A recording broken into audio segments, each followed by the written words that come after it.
So yan mga kabisyo, magandang umaga, magandang araw, gabi, anumang oras ninyong napapanood ang video ito. Ayan, isang KTM Dock 200 na naman mga kabisyo ang ginawan nga natin ngayon ng pure stainless na mid-link. Pasensya na sa framing natin mga kabisyo, hindi ko ma-adjust kasi nakatayo yung phone natin pagkuha natin ng video.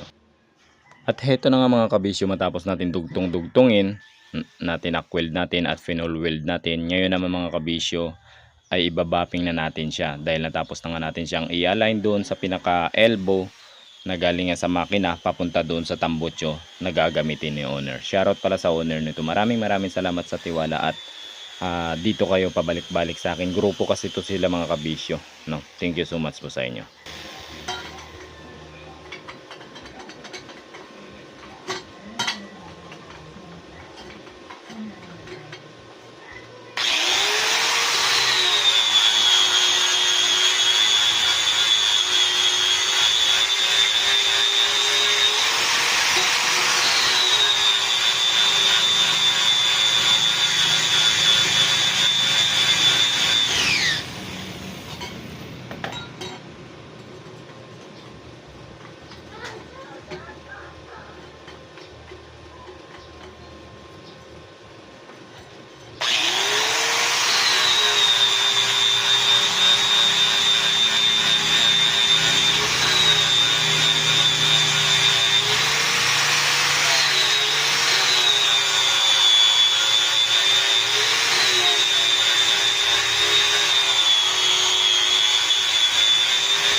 Finally!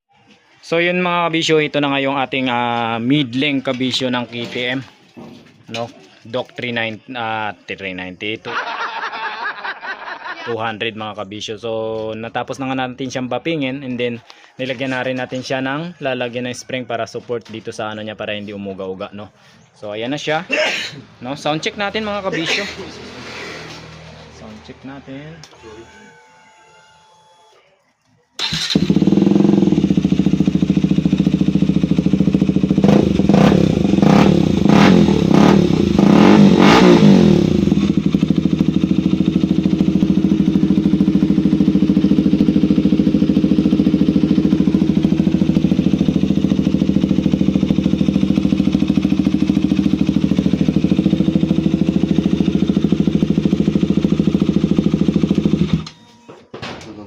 So yun, sa mga nagnanais kabisyo magpagawa ng kanila mga big bike ng mid-link, cut delete ng resonator, ng catalytic, rektamin sa ilan po para sa inyo mga katanungan. Maraming salamat at ingat po sa lahat mga kabisyo.